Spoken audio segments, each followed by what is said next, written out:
களங்கிடும் மகனே வருவாயா, இயேசு அழைக்கின்றார். கண்ணீர் துடைப்பார், மார்போடு சேர்ப்பார், மாறாது அன்பு நம் இயேசு. கண்ணீர் துடைப்பார், மார்போடு சேர்ப்பார், மாறாது அன்பு நம் இயேசு. களங்கிடும் மகனே வருவாயா, இயேசு அழைக்கின்றார்.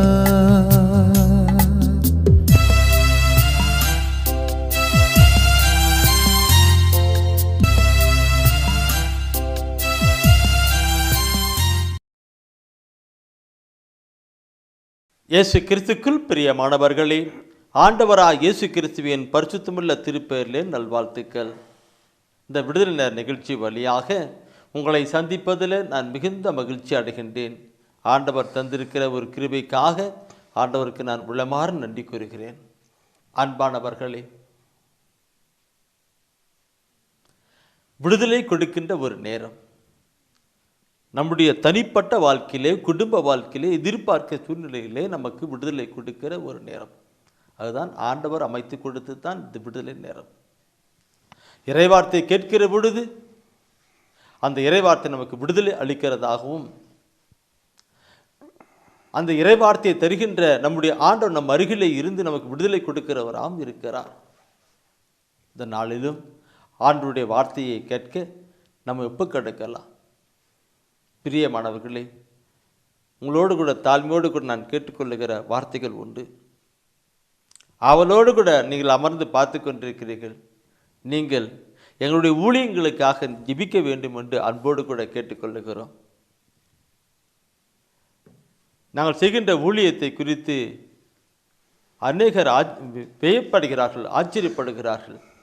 ஏன் எங்களுடைய மறைமாவட்ட ஆயரே வியப்படுகிறார். இப்படியெல்லாம் நடத்துவது எங்களை அழைத்த ஆண்டவர் தான். அவர் தான் நடப்பித்து கொண்டிருக்கிறார். அவருக்கு முன்பாக நாங்கள் உண்மையும் மொத்தமாக இருக்கிறபடினால்தான் அவர் நடப்பித்து கொண்டிருக்கிறார். நாங்கள் இன்னும் அதிகமாக செயல்பட வேண்டும் என்று நீங்கள் செபிக்கணும். இந்த ஒழித்துக்காக, என்னுடைய காரியங்களுக்காக நீங்கள் செபிக்கணும். செய்தியை கேட்கிற அநேக சகோதரி சொல்வார்கள், செய்தி மிக பயனுள்ளதாக இருந்தது, எனக்கே சொன்னது போல் இருந்ததுன்னு சொல்வார்கள். நாங்கள் இதுவும் தயாரிக்கணும் கிடைக்கல. மாறாக தூய ஆவியானவர் என்ன உணர்த்துகிறாரோ அதை உங்களோடு கூட சொல்லிக் கொண்டிருக்கிறோம். கதையோ கட்டுரையோ அதல்ல, இது தூய ஆவியானவர் என்ன உணர்த்துகிறாரோ அதை நாங்கள் உங்கள் மத்தியிலே சொல்லிக் கொண்டிருக்கிறோம். அதற்கானது தான் ஆசீர்வாதமான காரியங்கள். உலகப்பரமான கதையோ கட்டுரையோ அல்லது அந்த காரியங்கள் கிடையாது. எனவே எங்களை ஒழித்துக்கா சிபியுங்கள். கடந்த வாரத்திலே த வாய்ஸ் ஆஃப் காட் என்கிற செய்தியை நீங்கள் எல்லாரும் பதிவு செய்து கொள்ளுங்கள் என்று போட்டிருந்தோம். சிலர் செய்திருக்கிறார்கள், பாராட்டுகிறேன். லட்சக்கணக்கான மக்கள் இந்த தொலைக்காட்சியை பார்க்கிறார்கள். ஆனால் ஒரு சிலர் தான் அதில் பதிவு செய்திருக்கிறார்கள். பதிவு செய்து கொள்ளுங்கள். இன்னும் மக்களுக்கு அது போகணும். அதுக்கு தான் கடவுள் இந்த காலகட்டத்திலே தொலைத்தொடர்பு வைத்திருக்கிறார் என்றால் நற்செய்தியை அறிக்க போவதற்காக தான் வைத்திருக்கிறார். நற்செய்தி அறிப்புக்காக வைத்திருக்கிறார். எனவே நீங்கள் உங்களுடைய வாட்ஸ்அப்பில், யூடியூப்பில் போட்டு, யூடியூப்பில் வாய்ஸ் ஆஃப் காட் போட்டு செல்வநாதன் போட்டால் அதில் ஒவ்வொரு நாளும் இறைவார்த்தை கொடுத்து கொண்டிருக்கிறது. அதை நீங்கள் பார்க்கலாம், கேட்கலாம், பயன்படுத்தி கொள்ளலாம். அது உங்களுக்கு ஒவ்வொரு நாளும் ஆசீர்வாதமாக இருக்கும். எனவே செய்யாதவர்கள் நீங்கள் செய்து கொள்ளுங்கள். அதே போல் நான் வெளியிடுகிற புத்தகம் தேவ ஒளிங்கிற ஒரு புத்தகம் வெளியிட்டு கொண்டிருக்கிறேன். அது அநேகருக்கு வந்து கொண்டிருக்கிறது. நீங்கள் அந்த புத்தகத்தை மற்றவர்களுக்கு பார்க்கும்படியாக, கேட்கும்படியாக சொல்லுங்கள். உங்களுடைய உறவினர் நண்பர்களுக்கெல்லாம் கூட சொல்லிக் கொடுங்கள். எனக்கு இந்த ஆண்டவர் இந்த ஊழியத்தை கொடுக்கும்போது சொன்னார், எந்த விதமான விலையோ சந்தாவோ குறிப்பிட வேண்டாம், யாரு நீ பணம் கேட்க வேண்டாம், நானே மக்களோட உள்ளத்தில் பேசி கொடுக்க செய்வேன். அப்படி தான் நடந்து கொண்டிருக்கிறது. உங்களை சில போன்ற நல்ல உள்ளங்கள் தான் இதை கொடுக்க செய்கிறார்கள். கடவுள் உள்ளத்திலே பேசுகிறார், இந்த உள்ளத்தை தான் தந்து கொண்டிருக்கிறார். கடவுள் உங்கள் உள்ளத்தை பேசுகிறார், தந்து கொண்டிருக்கிறார், செயல்பட்டு கொண்டிருக்கிறார்.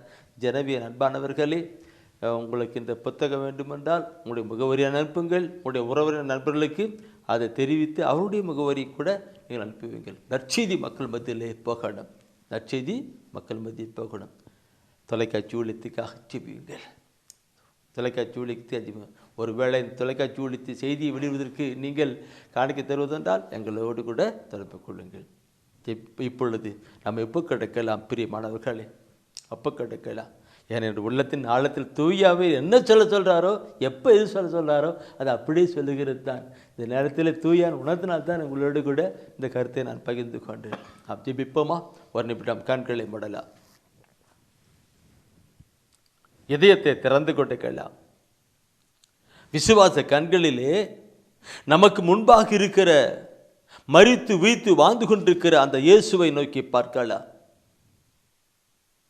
தோமையாருக்கு முன்னாடி தோண்டி, தோமையே நீ அவிசுவாசி ஆயிராதே, இதோ நான் மரித்தேன் வீழ்த்தேன் வாழ்ந்து கொண்டிருக்கிறேன் என்று சொன்ன அந்த இயேசு இப்பொழுது நம் மத்தியில் பிரசன்னமாக இருந்து நம்மளோடு கூட பேச இருக்கிறார். ஒப்பு கிடைக்கலாம். அன்பின் ஆண்டவர், இந்த மாலை வேலைக்காய் கோடான கோடி தோத்திரங்களும் துதிகளும் ஆராதனை எடுக்கிறோம்.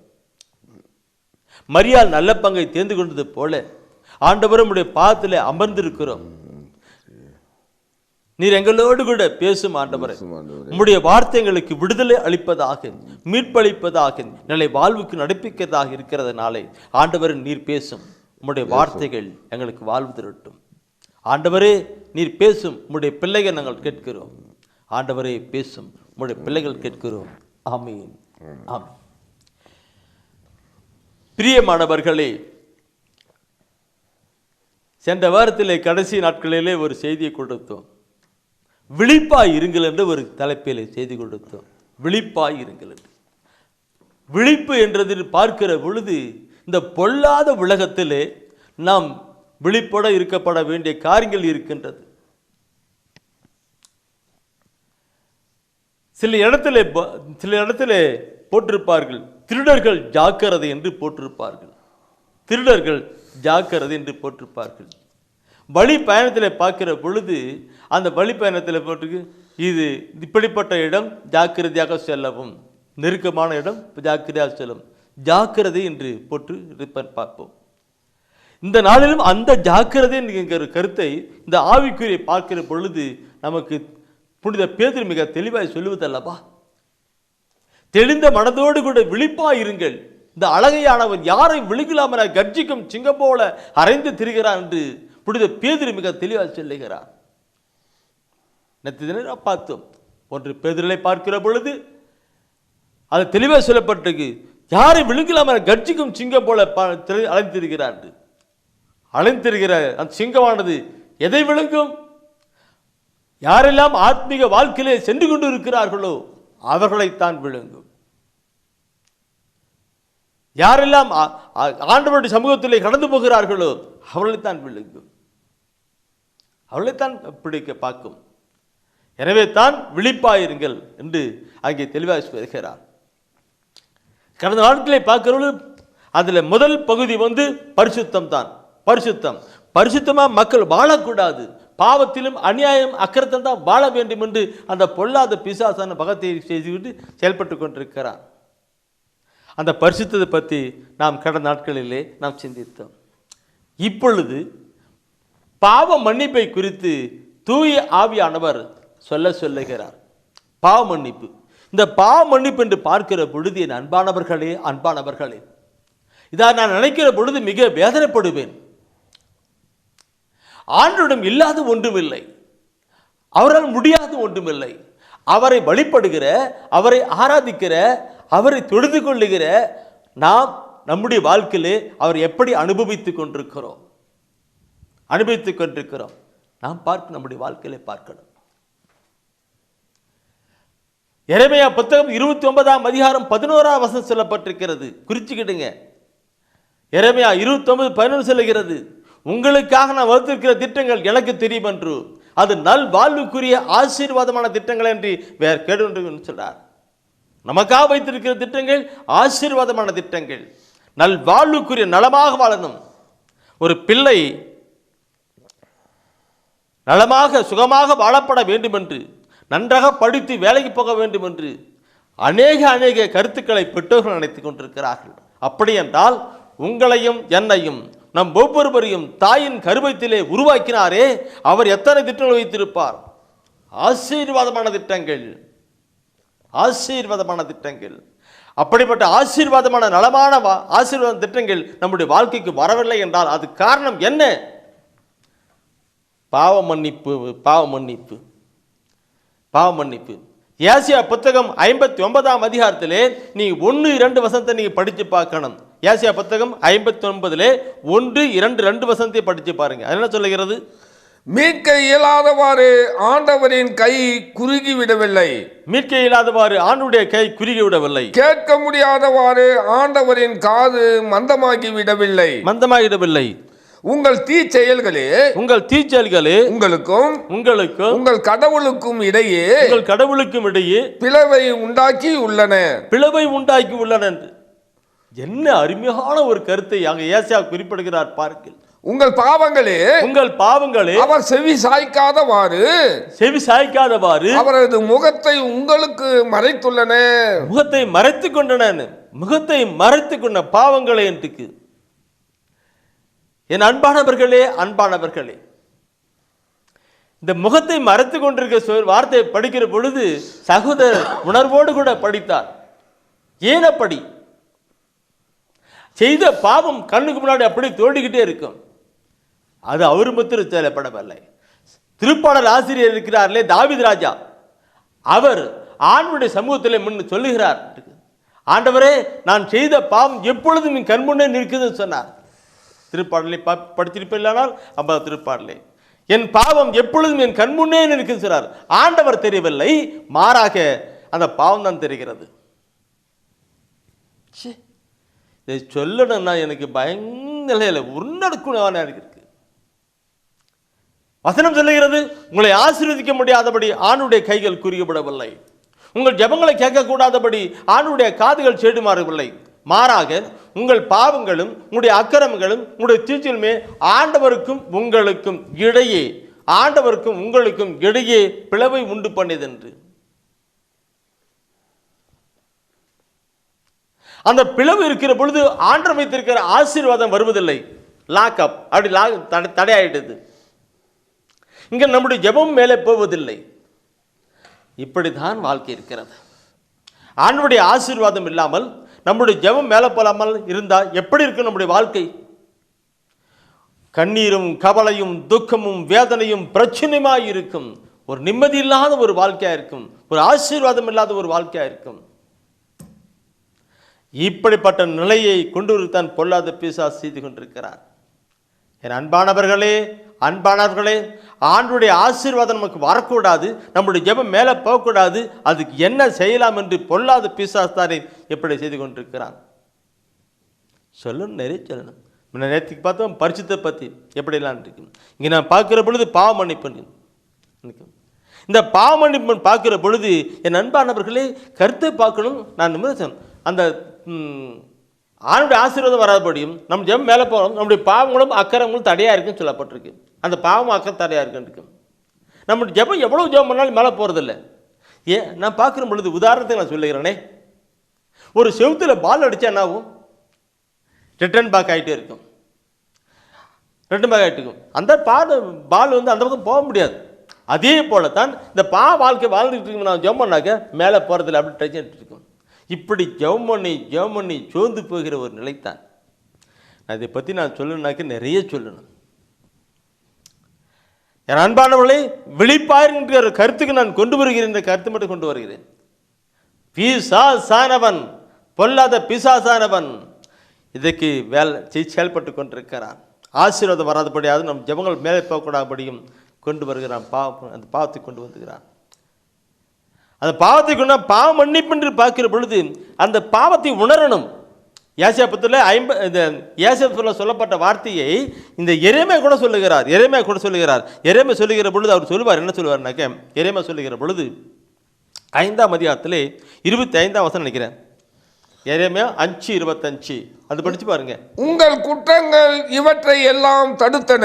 உங்கள் குற்றங்கள் இவற்றை எல்லாம் அப்படின்னு இவற்றை எல்லாம் தான் மேல நிறைய கருத்து சொல்லிருக்கிறார், நிறைய ஆசீர்வாதமான வார்த்தைகள் எல்லாம் சொல்றார். இவற்றை எல்லாம் தடுத்தனன்னு சொல்லுகிறார். உங்கள் பாவங்களே உங்களுக்கு நன்மை வராமல் இருக்க செய்தன. பாருங்கள் எவ்வளவு சொல்லிருக்கு.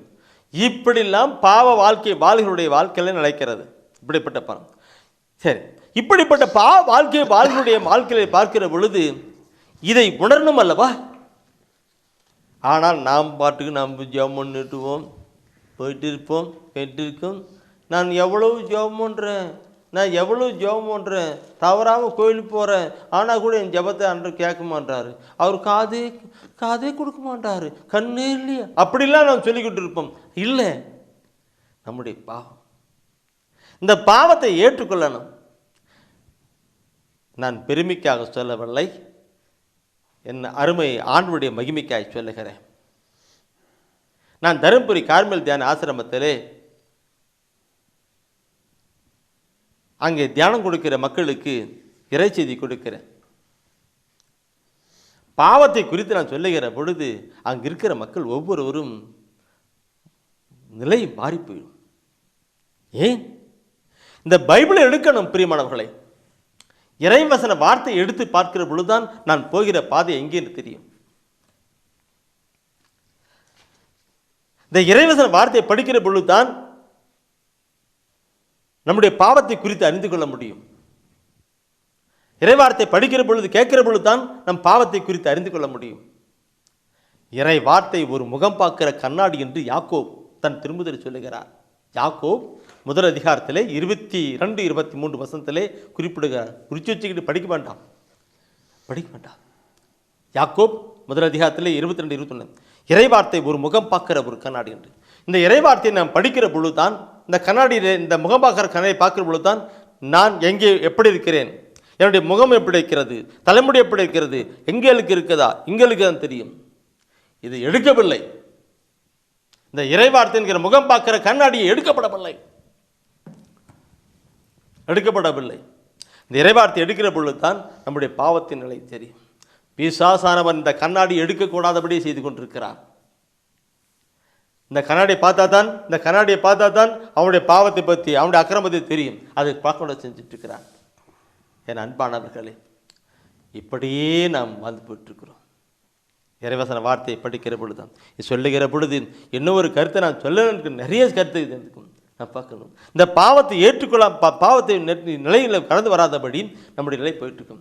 எல்லாம் நான் பண்ணிருக்கோம். நான் பரிசுத்தமுள்ள மனிதன், நான் பரிசுத்தமுள்ளேன், எந்த பாவத்தை அறிகிறது. இன்னைக்கு நம்முடைய வாழ்க்கையில பார்க்கிற பொழுது ஆண்டவர் வைத்திருக்கிற ஆசீர்வாதம் நம்முடைய வாழ்க்கையில வராதுன்னு நினைத்து நாம் கடந்து போகணும். தெய்வீக திருப்பலிக்கு மக்கள் வருகிறார்களே, அதை நான் பார்த்து அழுது கொண்டே இருப்பேன். தெய்வீக திருப்பலிக்கு வருகிற மக்களை பார்த்து அழுது கொண்டே இருப்பேன். அந்த அருமை ஆண்டவருடைய ஆசீர்வாதத்தை பெற்றுக்கொள்ள வந்திருக்கிற மக்களை பார்த்து நான் அழுது கொண்டிருப்பேன். ஏன் அவருடைய வாழ்க்கையை பார்க்கிற பொழுது பாவ அறிக்கை செய்தி எத்தனையோ நாட்கள் ஆயிருக்கும், மாதங்களாயிருக்கும், வருடங்களே கூட வருடங்களாயிருக்கும். பாவ அறிக்கை செய்து கிடையாது, பாவத்தை விட்டு மனவறிந்து கிடையாது, அப்படியே போட்டுருப்பாங்க இல்லைங்களா? இறைவசன வார்த்தையை எடுத்து நாம் படிக்கல, நம்முடைய பாவத்தை பற்றி உணரலை. அடுத்து என்னது? இன்னைக்கு அதே நிலையில போயிட்டு நற்கொள்ள எடுக்கிறோம். எப்படி இருக்கும் பாருங்க. ஆசீர்வாதம் எப்படி நமக்கு வரும்? நான் சொல்லுகிற பொழுது 1 யோவானில் நான் சொல்லுகிற ஒரு கருத்து கூட நான் கொண்டு வருகிறேன். இந்த பாரம் அதிகமாக போனது, அதனால தான் அதிகம் போயிட்டுருக்கேன். இந்த மக்கள் நான் ஒரு பாவம் பண்ணல, அப்படிப்பட்ட நிலை தான் வாழ்ந்துக்கிட்டு இருக்காங்க. 1 யோவானிலே முதல் அதிகாரத்திலே 8வது வசனம் சொல்லப்பட்டிருக்கும்.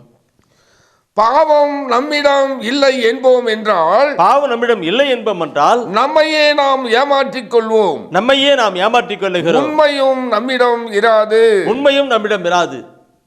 நான் ஒவ்வொரு கருத்தை சொல்ல சொல்ல பிசாசானவன் எப்படியெல்லாம் நம்மை ஆசிரத்துக்கு இழந்து செய்கிறான் என்று உணர்ந்து பாருங்கள். தெளிந்த மனதோடு கூட விழிப்பாருங்கள் சகோதரமே. பாவம் தான் தடை. அந்த பாவத்தை உணரக்கூடாதபடி அந்த பிசாசன் செய்து கொண்டிருக்கிறான். பாவத்தை ஏற்றுக்கொள்ள முடியாதபடி செய்து கொண்டிருக்கிறான்.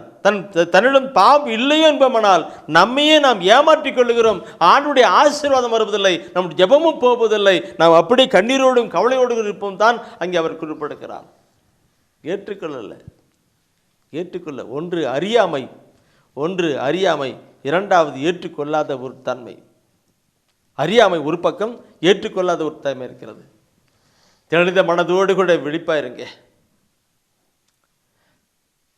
அப்படியே பாவரிக்கை பண்ணுகிறோம் வச்சுக்கல. இந்த பாவரிக்கை பண்ணுகிற பொழுது அங்கே நான் பார்க்குறேன் பிரியமானவர்களே, நான் என்னுடைய அனுபவத்தை நான் சொல்லுகிறேன். ஆண்டவருக்குள் நான் வராத போது, இந்த கிறிஸ்துக்குள் கடந்து வராத போது உலகபரமான வாழ்க்கை தான் வாழ்ந்து கொண்டிருந்தேன். அப்போது நான் பாவரிக்கை பண்ணுவேன். எப்படி பாவரிக்கை பண்ணுவேன்? அங்கே குருவான அந்த புதுமை வாங்கும் பொழுது புதுமை வேதிரோ அல்லது அருட்சகோதரிலோ சொல்லிக் கொடுத்த அந்த ஜபத்தின் முறைப்படி தான் சொல்லிக்கிட்டு இருந்தேன். பாவத்தை இல்லை அப்படி சொல்லிட்டுருக்கேன். வாழ்க்கையில் ஆசீர்வாதம் இல்லை, கவலை, கண்ணீர், துக்கம், வேதனை, இது போனோம் வந்தோம் என்று அப்படி வந்து கொண்டிருந்தது. பாவத்தை ஏற்று மனவருக்காக சில பாவத்தை எல்லாம் பிரியமானவர்களே, பாவத்தின் நிலை பார்க்கிற பொழுது வெளிப்படையான பாவங்கள், மறைமுகமான பாவங்கள், ரெண்டு விதமாக இருக்கிறது. வெளிப்படையான பாவங்கள், மறைமுக பாவங்கள். அந்த மறைமுகமான பாவத்தை நாம் அதிகம் சொல்ல மாட்டோம், அறிக்கையிட மாட்டோம். இந்த மறைமுகமான பாவங்களை பற்றி நான் சொல்லணும், நிறைய சொல்லணும். பயனுக்கு கொஞ்சம் நேரம் தான் இருக்கு. பால் உணர்வுகளிலே பாவங்கள் கடந்து வருகிறது அல்லவா? பால் உடல் இச்சையிலே வருகிற பாவம் உணர்வா, அதெல்லாம் மறைமுகமான பாவங்கள் தான். அதிகமாக சொல்லணும். இந்த பாவத்தை நாம் யாரும் ஒருவரும் அதிகப்படுதில்லை. பைபிளில் சொல்லப்பட்டிருக்குது. ஆண்டவர் சொல்லுகிறார் நீதிமொழி புத்தகத்திலே 28ஆம் அதிகாரத்திலே 13வது சொல்லுகின்றார், தம் குற்ற பழிகளை மூடி மறைப்பவரின் வாழ்க்கை வளம் பெறாது. அவற்றை ஒப்புக்கொண்டு விட்டு விடுகிறவர் கடவுளின் இரக்கத்தை பெறுவார். நான் ஒவ்வொரு கருத்தும் சொல்ல சொல்ல பிசாசு எங்கெங்கெல்லாம் வேட்டு வைக்கிறான்னு பார்த்துக்கிட்டே இருக்கேன். வேட்டுக்கிறேன். தன்னுடைய குற்றப்பழிகளை ஃபர்ஸ்ட் அறியாமலே போயிட்டு இருக்குது. ரெண்டாவது ஏற்றுக்கொள்ளாமல் நிலையில் போயிட்டு இருக்குது. மூணாவது அப்படி ஏற்றுக்கொண்டாலும் அது சில மூடி மறைக்கின்ற காரியங்களை ஓடிக்கிட்டு இருக்கு. தன்னுடைய குற்றப்பழிகளை மூடி மறைக்கின்ற வாழ்க்கை வளம் பெறாது. மாறாக அவற்றை ஏற்றுக்கொண்டு மனவருந்தி அறிக்கை செய்கிறவன் ஆணுடைய இரக்கத்தை பெற்றுக்கொள்கிறான் சொல்லப்பட்டிருக்கிறது. மனம் வருந்தனம். நம்முடைய வாழ்க்கையிலே பாவத்தை குறித்து மன வருத்தி, எந்த ஒரு பாவத்தையும் மறைக்கக்கூடாது. இந்த உலகத்திலே வெளிப்படையான பாவங்கள், மறைமுகப்பானல். வெளிப்படையான பாவங்கள் பார்க்கும்போது அப்பா அம்மாவோ அல்லது பெற்றோர்களோ யாராவது நமக்கு அறிவுரை சொல்லி நமக்கு கருத்து பண்ணுவாங்க. ஆனால் அந்த மறைமுகமான செய்கிற பாவம் அப்பாவுக்கோ அம்மாவுக்கோ கணவனுக்கோ மனைவிக்கோ பிள்ளைகளுக்கோ யாருக்குமே தெரியாது, அவருக்கு மட்டும் தெரியும். எனவே அது அப்படிப்பட்ட பாவத்தை மறைத்து வைத்தோம்னால் இருக்கிறது. என் அன்பானவர்களே, நான் ஏன் சொல்லுகின்றால் வருகிற நாட்களிலே பார்க்கிற பொழுது தவக்காலங்கள் ஆரம்பிக்கிறது. அந்த ஒரு ஏற்பாடு கூட பார்த்துட்டு சொல்லுகிறேன். எத்தனை தவக்காலங்கள் வந்தது, எந்த நிலையிலே மக்கள் மனமாறி இருக்கிறார்கள். தனியும் பாரம் தான் பிரியமகளே. பாவத்தை ஏற்று நாம் மனம் வருந்தனும். தன்னுடைய பாவம் இல்லை என்பமானால் நம்மை நாம் ஏமாற்றிக் கொள்ளுகிறோம், உண்மையும் நம்மிடம் வராதுன்னு சொல்லி அந்த 1 யோவானிலே 1 அதிகாரத்திலே 8ஆம் வசனம் படித்தீங்க இல்லவா? அடுத்து 9வது வசனத்தை படித்து பாருங்கள். அதில் சொல்லப்பட்டிருப்பது என்ன? மாறாக நம் பாவங்களை நாம் ஒப்புக்கொள்வோம் என்றால், நம்முடைய பாவங்களை நாம் ஒப்புக்கொள்வோம் என்றால் கடவுள் நம் பாவங்களை மன்னித்து குற்றம் அனைத்திலிருந்தும் நம்மை தூய்மைப்படுத்துவார். ஏனெனில் அவர் நம்பிக்கைக்குரியவர் நேர்மை உள்ளவர். பாருங்க, அவர் நம்பிக்கைக்குரியவர் நேர்மை உள்ள சொல்லப்பட்டிருக்கு. அன்பானவர்களே, நம்முடைய வாழ்வில் நாம் சிந்தித்து பார்க்கணும். நம்முடைய வாழ்க்கையிலே நாம் சிந்தித்து பார்க்கணும், ஏற்றுக்கொள்ளணும், மனவருந்தும். இப்படி போய் நான் பாவத்தை ஏற்று மனவருந்தி அறிக்கை செய்யாதபடி பொல்லாத பிசாசானவன் அதை உணரக்கூடாதபடியும் பாவத்தை உணரக்கூடாதபடியும் மூடி மறைத்து வைக்கும்படியாகும் பல நிலையிலே அவன் நமக்கு இடையூறு தந்து கொண்டிருக்கிறான். மனிதன் எண்ணங்களை சிந்தனை சேர்த்து கொண்டிருக்கிறான். பாவத்தை ஏற்று மனம் வருந்தி கடந்து போகணும். சிந்தித்து பாருங்கள், நம்முடைய வாழ்க்கையில் எவ்வளவு நம்முடைய வாழ்க்கையில் எந்த நிலையில் பாவ அறிக்கை செய்து கொண்டிருக்கிறோம், எப்படி செய்து கொண்டிருக்கிறோம், எந்த நிலையில் செய்து கொண்டிருக்கிறோம் என்று. நாம் பாவ அறிக்கை செய்கிற பொழுது ஆண்டவர் வைத்திருக்கிற அந்த பாவம் செய்கிற பொழுது நம்ம நல்ல பாவிக்கும் பொழுது அந்த பாவம் எல்லாம் போய்விடும். ஆண்டவர் வைத்திருக்கிற ஆசீர்வாதம் நம்ம மேலே இறங்கி வரும். நம் ஜெபம் மேலே ஆசீர்வாதம். இப்படிப்பட்ட நிலை நமக்கு வரக்கூடாது என்பதற்காகத்தான் பொல்லாத பிசாசானவன் பாவ மன்னிப்பின் காரியங்களை தவறான நிலை செய்து கொண்டிருக்கிறார். உணரக்கூடாதபடியும் ஏற்றுக்கொள்ளக்கூடாதபடியும் அதை உண்மையாக அறிக்கை விடாதபடியும் செய்து கொண்டிருக்கிறான். எப்பொழுது நாம் உண்மையாக அறிக்கை எடுக்கிறோமோ அப்படி நம்முடைய வாழ்க்கையிலே பெரிய மாற்றம். இந்த திருப்பாடல் ஆசிரியர் 32ஆம் அதிகாரத்தில் சொல்லுவதை நீ சற்று எடுத்து நீங்கள் படித்து பாருங்கள் சகோதரமே. திருப்பாடல் 32 சொல்லுகிறார், 8-9 வசனம் நினைக்கிறேன், 8 இல்லை அதில் 3, 4, 5 அந்த வசனம் அப்படி இருக்கும். பாமணி 3, 4, 5, 6 இருக்கும். அது 3 வசனையும் 5வது வசனம் படிங்க போலாம் போதும். என் பாவத்தை அறிக்கையிடாதவரை நான் அறிக்கையிடாதவரை நாள் முழுவதும் நான் கதறி அழுததால் என் எலும்புகள் கழன்று போயின. என் பாவத்தை உம்மிடம் அறிக்கையிட்டேன். என் தீச்செயலை நான் மறைத்ததில்லை. ஆண்டவரிடம் என் குற்றங்களை ஒப்புக்கொள்வேன் என்று சொன்னேன். நீரும் என் நெறிக்கட்டையும் பாவத்தையும் போக்கினீர். பிரியமானவர்களே, ஆண்டுடைய வார்த்தையை அவனோடு கூட கேட்டுக்கொண்டிருக்கிறீர்கள். நம்மோடு கூட பேசின ஆண்டவர் நம் ஜெபங்களை கேட்கிறவராக இருக்கிறார். ஏடி எங்களோடு கூட நச்சதி பண்ணி போராடுங்க, உங்களுடைய அவர் பேரில் வாழ்வு எழுதப்படும், அவர்கள் தான் விண்ணத்திலே போவார்க்கு வசனம் பிலிப்பியர் 4:3 சொல்லப்பட்டிருக்கு. இங்கே திருவெளிப்பாட்டில் 21, 27 சொல்லப்பட்டிருக்கு. இந்த கருத்துக்கு யாரும் வர முடியுமா? வர முடியாது, விடாது. யாரு? அவன் தான் பொல்லாத பிசாசானவன் விடுறதில்ல. இன்னும் இது சொல்லுகின்ற கருத்தில் எனக்கு இன்றைக்கி நான் இந்த கார்மல் தியான ஆசிரமத்தில் இறை வார்த்தை பற்றி நான் செய்தி கொடுக்குற பொழுது நான் சாதாரண பொது மக்களுக்கு அரிச்சுவதற்கு அதை கொடுக்கும்போது இறைவசன வார்த்தையை பற்றி நான் சொல்லுகிற பொழுது அங்கே இருக்கிறலாம் பார்த்து ஆட்சிப்படுவாங்க. இப்படியா சொல்கிறதுக்கு? ஏன் நம்முடைய மக்கள் இன்னும் பைபிளை எடுக்கலை, இறைவசன வார்த்தைக்கு முக்கியத்துவம் கொண்டு வரல. அந்த ஒரு கருத்தோடு கூட பாரப்படுத்தி இருப்பேன். சரி, இந்த நாளிலும் அந்த விழிப்பாருங்கிற ஒரு கருத்து இருக்குது. தூயானவர் உணர்த்துறார். விழிப்பாருங்கிற ஒரு செய்தியை கொடுன்னு சொல்லிட்டு தூயானவர் உணர்த்துறார். அந்த கருத்தை நான் கொண்டு வருகிறேன். தூயாவின் உணர்த்துகிறது என்ன சொல்கிறாரோ அதில் சொல்ல வரேன். 1 பேதுருவிலே 5ஆம் அதிகாரத்தில் 8வது வசனம் சொல்லப்பட்டிருக்கும். அது பேதுரு மிக தெளிவாக சொல்லுகின்ற ஒரு கருத்தான். 1 பேதுருவிலே 5ஆம் அதிகாரத்தில் 8வது வசனம் சொல்லப்பட்டிருப்பார்கள். அறிவு தெளிவோடு விழிப்பாய் இருங்கள். அறிவு தெளிவோடு கூட விழிப்பாய் இருங்கள். உங்கள் எதிரியாகிய அழகை யாரை விழுங்கலாம் என்று கர்ஜிக்கும் சிங்கம் போல தேடி திரிகின்றது. தேடி திரிகிறது எனக்கு அப்படின்னு அலைஞ்சு திரிதான்.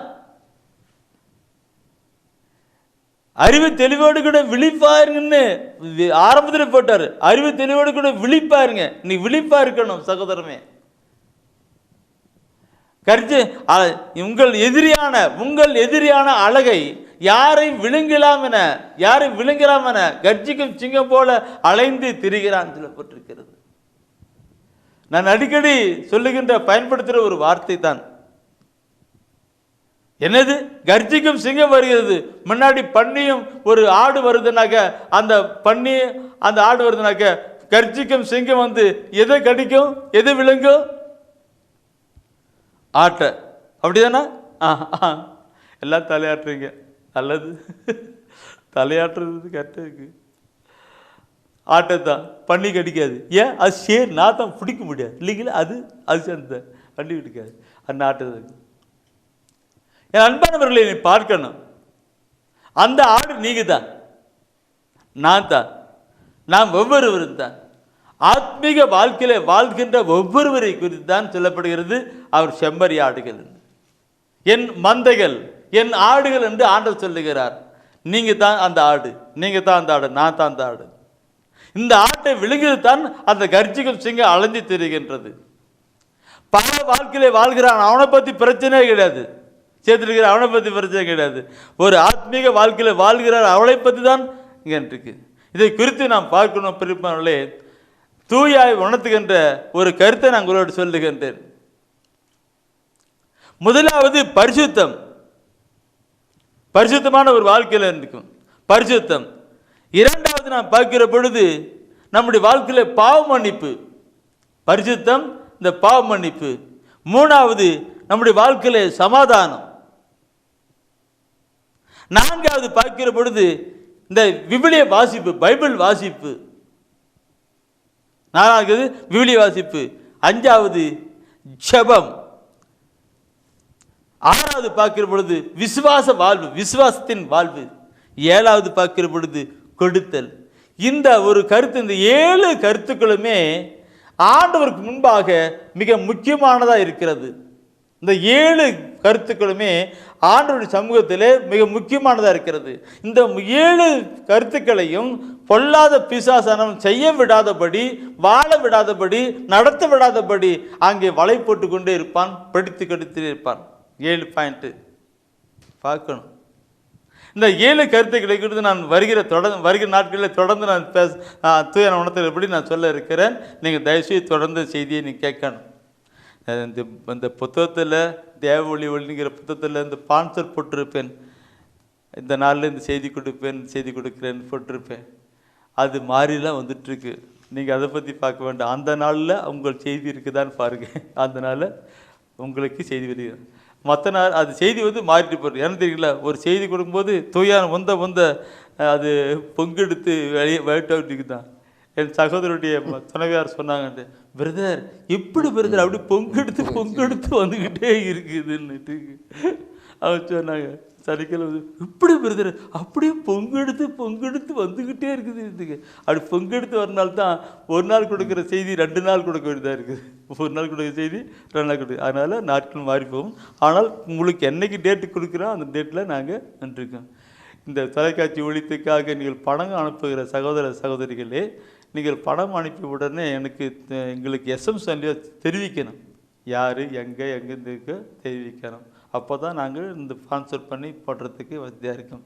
தெரிஞ்சுக்க. சரி, இப்போ அந்த 7 கருத்துக்களை குறித்து நான் பார்க்குறது, முதல் கருத்து என்னது? பரிசுத்தம். இதுதான் பரிசுத்தம், மிக மிக முக்கியமானது.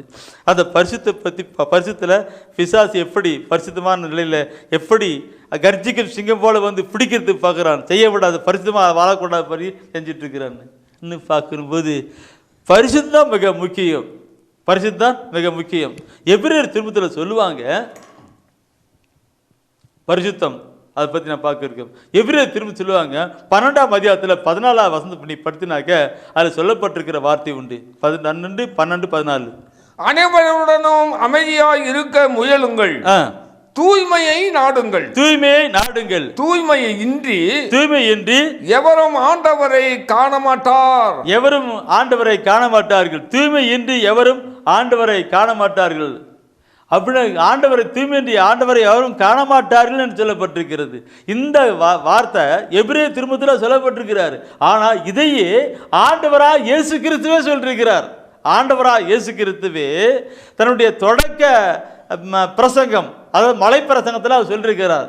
மலைப்பிரசங்கம் சொல்லியிருக்கிறார். அந்த மலைப்பிரசங்கம் பார்க்கும் பொழுது அவர் அங்கே சொல்லுவார் இன்றைக்கு மத்தேயு 5ஆம் அதிகாரத்தில் 8வது வசனத்தை அவர் சொல்லுவார் இன்றைக்கு, தூய்மையான உள்ளத்தோர் பேறு பெற்றோர், தூய்மையான உள்ளத்தோர் பேர் பெற்றவர்கள், ஏனெனில் அவர்கள் கடவுளை காண்பர், அவர் கடவுளை காண்பர். என் அன்பானவர்களே, முன்ன படித்த வசனத்திலும் இந்த வசனத்திலும் தூய்மையாக இருக்கிறவர்கள் கடவுளை காண்பார்னு சொல்லுகிற பொழுது நீங்கள் நினைக்கக்கூடாது, நான் சிறுபத்தில் பாண்டவரை பார்க்குறேனே, அந்த படத்தில் இங்கே பார்க்குறேனே, அந்த பார்க்கணும். அது படத்தில் பார்க்கறது, அந்த சிறுபத்தில் எல்லாம் பார்க்கறதெல்லாம் அது அவருடைய வெளித்தோற்றம். காண்பது எப்படி? நீ நோயோடு கூட இருக்கிறாய், வியாதியின் படுக்கையில இருக்கிறாய், அவரை குணமாக்குற ஆண்டவராய் நீ காண வேண்டும். பலவிதமான பிரச்சனை போராட்டத்தை வாழ்ந்து கொண்டிருக்கிறாய், அவரை ஒரு விடுதலையின் ஆண்டவராக நீ காண வேண்டும்.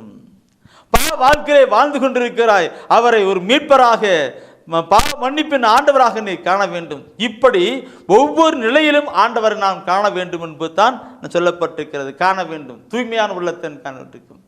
எந்த நிலையில் இருக்கணும்?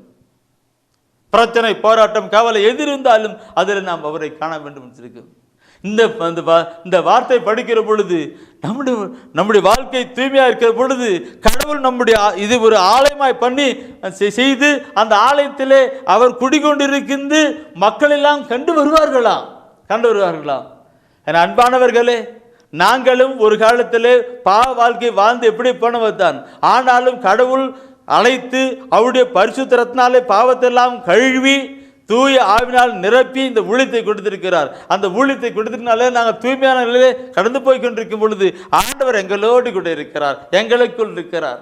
அதனால்தான் நாங்கள் வாழ்கிற இடமெல்லாம் மற்ற சமயத்து மக்கள், மற்ற சமயத்து எல்லாம் இருக்கு. ஒரு சில இடம் மட்டும் அவங்களுடைய கிறிஸ்தவ மக்கள் இருப்பாங்க, மற்ற கிராமத்தில் பார்த்தோம்னா எல்லாம் மற்ற மக்கள் இருப்பாங்க. ஆனால் நாங்கள் கிறிஸ்தவம் இருப்போம். ஆனால் பார்க்குற பொழுது மற்ற சமயத்து மக்கள் எல்லாம் எங்களோட வருவாங்கன்ட்டுக்கு வந்துட்டு எங்களுக்கு ஜெபம் பண்ணுங்க ஜெபம் வருவான்ட்டுக்கு. கடவுள் அப்படியா செய்கிறவர் பிரியமானவர்களே. நான் சொல்லுகிறது, நான் ஆண்டவரை மையப்படுத்துவதாக சொல்லுகின்றேன். நாம் பரிசுத்தமான ஒரு வாழ்க்கை வாழ வேண்டும். வாழுகிற பொழுது நாம் அவரை அனுபவிக்க முடியும், அவரை அனுபவிக்கும். இந்த கருத்து தான் முதல் தலைப்பாக இருக்கிற கருத்து. அது பின்னாடி வர நான் சொன்ன 7 பாயிண்ட் சொன்னேன் இல்லை, இந்த 7 பாயிண்ட்லையும் பார்க்கும் பொழுது ஒன்றோடு ஒன்று வருவதெல்லாம் எல்லாம் பரிசுத்தத்தோடு இணைந்து தான் வந்துட்டு இருக்கும். தலை பாகமாக கொண்டு வர இருக்கிறேன். நாம் எல்லாம் பரிசுத்தராவதே நம் தெய்வத்தின் திருசித்தம். நாம் எல்லாம் பரிசுத்தராவதே நம் தெய்வத்தின் திருசித்தம். பரிசுத்தம் இன்றி தெய்வத்தை யாரும் தரிசிக்க முடியாது. பரிசுத்தமே பரநேசு தங்கும் இல்லம், பக்தர்கள் தேடும் தேவாலயம். பிரியமான பரிசுத்தம். இப்படிப்பட்ட பரிசுத்தமான ஒரு வாழ்க்கையை வாழ்வதற்கு பொல்லாத பிசாசு விடுவதில்லை. நான் சொல்லுகிறது, தொடக்க நூலில் ஆரம்பிக்கிற பொழுது கடவுள் தன்னுடைய உருவிலும் சாயலிலும் ஆதாம் யாவாலை படைத்தாங்க. அவங்ககிட்ட ஆண்டவர் சொன்னார், இந்த ஏதோ தோட்டத்தில் எல்லாம் நீங்கள் எல்லாம் சாப்பிட்டு ஜாலியாக இருங்க. உங்களுக்கு கண்ணீர் இல்லை, கவலை இல்லை, துக்கம் இல்லை, வேதனை இல்லை, பிரச்சனை இல்லை, போராட்டம் இல்லை. இந்த 3 நதி ஓடுகிறது, நதியிலெல்லாம் குளிச்சு நல்லா ஜாலியாக இருங்க என்று சொன்னார். சொல்லிட்டு ஒரே ஒரு கட்டளை கொடுத்தார். என்ன? ஒரு மரத்தை காட்டிட்டு, இந்த மரத்தை பழத்தை மாத்திரம் சாப்பிடக்கூடாது, கனி சாப்பிட.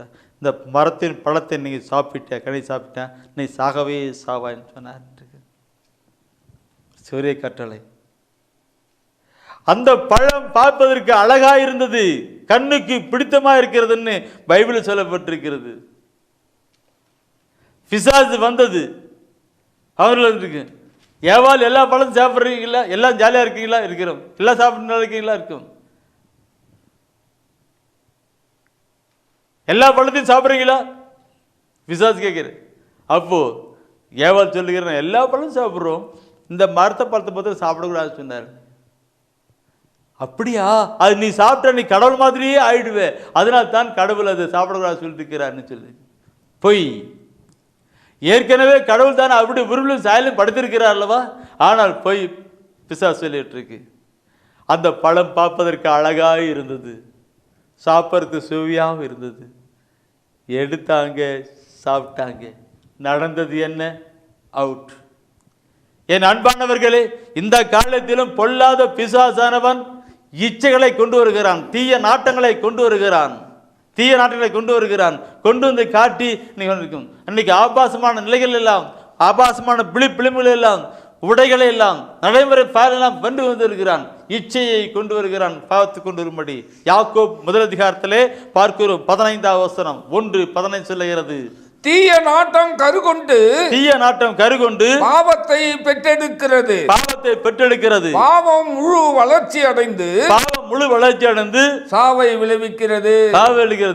பிசாசு கொடுக்கிற அன்னைக்கு ஏதோம் தோட்டத்திலே அந்த பொல்லாத பிசாசானவன் செய்த அதே நயவாஞ்சத்தை தான் இந்த நாளிலும் செய்து கொண்டிருக்கிறான்.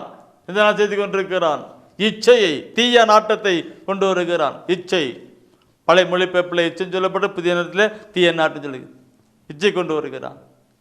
இச்சை கருவுற்று பாவத்தை பெற்றெடுக்கிறது. தீய நாட்டம் கருவுற்று பாவத்தை பெற்றுக்குது. நாம் ஒருவேளை அந்த படத்தை ஒரு பிளிப்பிளின்னு பார்க்குறோம். அது ஒரு ஆபாசமான படத்தை நடக்கிற ஒரு ட்ரெஸ் போட்டுக்கிற ஒரு மகள் போகிறாள், அவளை பார்க்குறோம். அதை பார்க்கும் பொழுது இச்சை கருவுற்று அவனை பார்க்குறோம். அப்படிப்பட்ட உடை அதை பார்த்து இச்சை கருவுற்று இங்கே வயிறுல இங்கே இதயத்தில் கருவுற்று பாவத்தை பெற்றிருக்க செய்கிறது தான் அந்த திருவசனம் சொல்லிக் கொடுக்கிறது. இப்படிப்பட்ட இச்சையின் காரியங்கள் என்ன பார்க்கனாக்க, இந்த ஆண்டவர் இந்த பைபிளில் சொல்லப்படாத வார்த்தையே இல்லை. மிக தெளிவாக சொல்லிக் கொடுக்கிறார். ஒரு பிள்ளைகளுக்கு எப்படி பாடம் சொல்லிக்கிறார் அப்படி நடக்கும். மறைவில் உள்ளதெல்லாம் கற்பிப்பதற்கும் கண்டிப்பதற்கும் சீராக்குவதற்கும் நேர்மையாக வாழ பயிற்சி கொடுக்கப்பட்டிருந்தது என்பது அருமையாக சொல்லப்பட்டிருக்கிறது. அந்த இச்சை என்னென்ன இச்சை என்று பார்க்கணும்னாக்க, இந்த பைபிளில் சொல்லப்பட்டிருக்கிற கருத்தை நீ பார்க்கணாக்க, 1 யோவானிலே அந்த இச்சை 1 யோவானிலே முதல் அதிகாரத்திலே 1 யோவானிலே 2ஆம் அதிகாரத்தில் 1 யோவான் 2ஆம் அதிகாரத்தில் 15-16 வசனமாக இருக்கணும். அதில் சொல்லப்பட்டிருக்கிற சொல்வார்க்கு எப்படி வருது, இது எப்படி வருதுன்னு சொல்லி கொடுக்கிறார் பாருங்க. என்ன ஆச்சுருக்கு, உலகின் மீதும் அதில் உள்ளவை மீதும் அன்பு செலுத்தாதீர்கள்.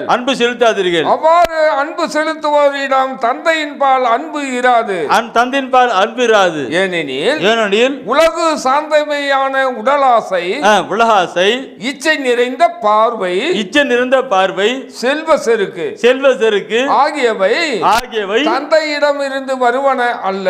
தந்தையாம் கடவுளிடம் இருந்து வருவது அல்ல. அவை உலகிலிருந்தே வருபவை.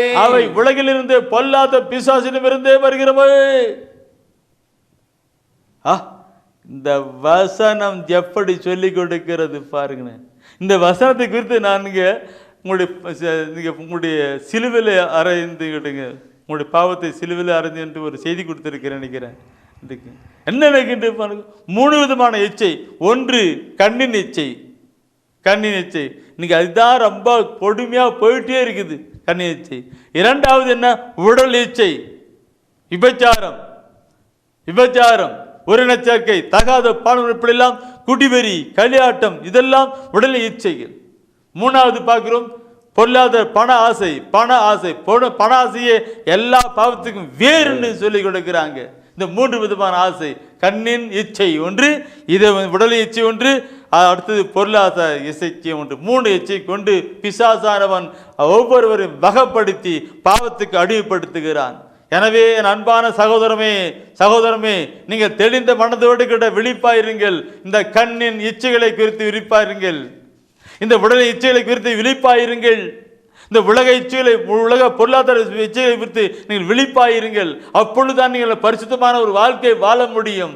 இல்லை என்றால் நீங்கள் பாவத்தில் விழுந்து கடந்து போயிடுவீங்க. நான் பரிசுத்தமான ஒரு வாழ்க்கை வாழ வேண்டும் என்றால் இந்த 3 விதமான காரியங்களிலே மிக எச்சரிக்கையாக இருக்கணும். கண்ணின் இச்சைகளிலே எச்சரிக்கையாக இருக்கணும். ஆபாசமான படங்கள், புழு பிழைமைகள், போஸ்டர்கள், அப்படிப்பட்ட எல்லாம் வருகிறது. இச்சை கொண்டு வருகிற எதுவாக இருந்தாலும் விட்டடிக்கணும். அடுத்தது உடலில் இச்சைகள். இன்னைக்கு பார்த்தோன்னா இதுதான் ஒற்றுக்கு குடி பழக்கம் அப்படிலாம் போயிட்டு இருக்கு.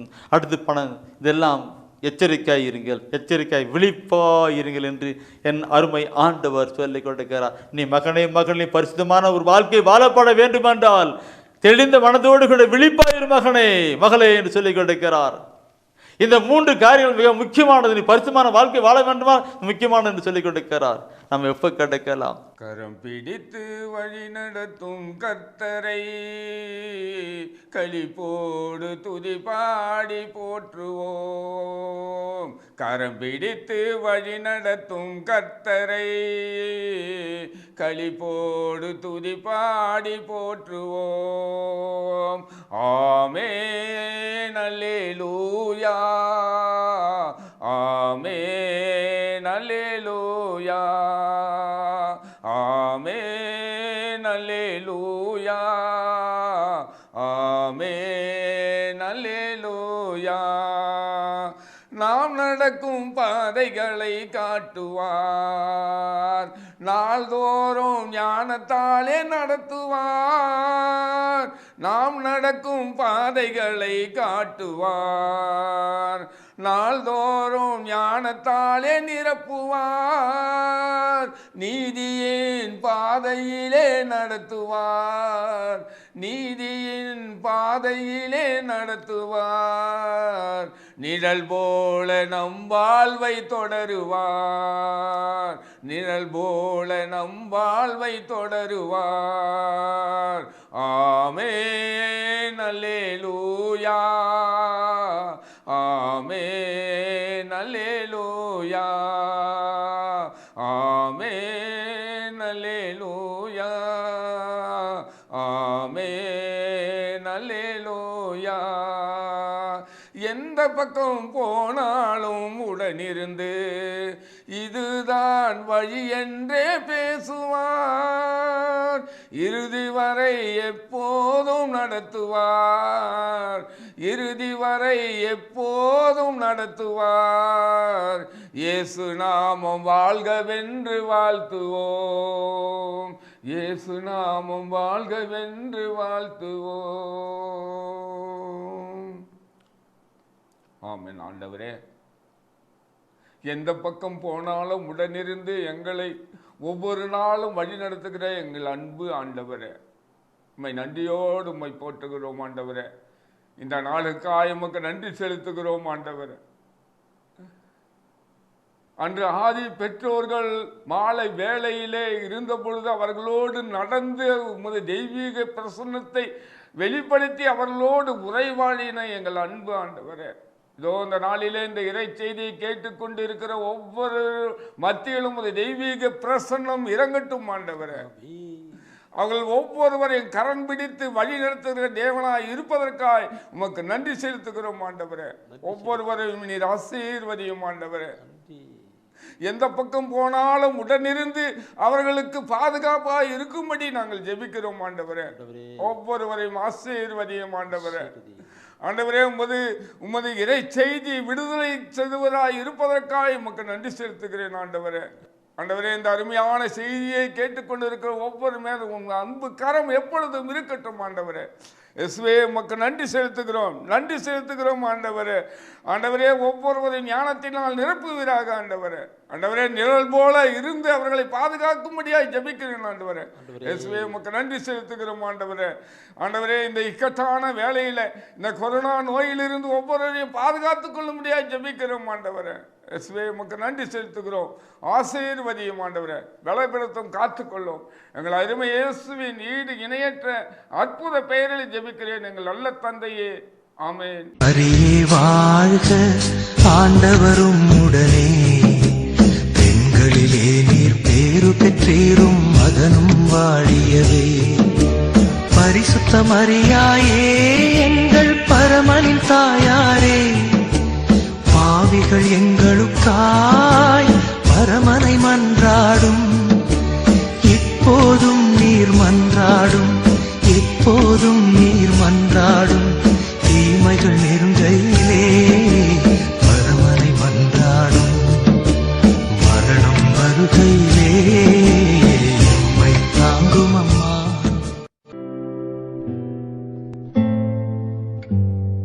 தெய்வ ஒளியும் ஒளியும் என்ற மாத இதழ்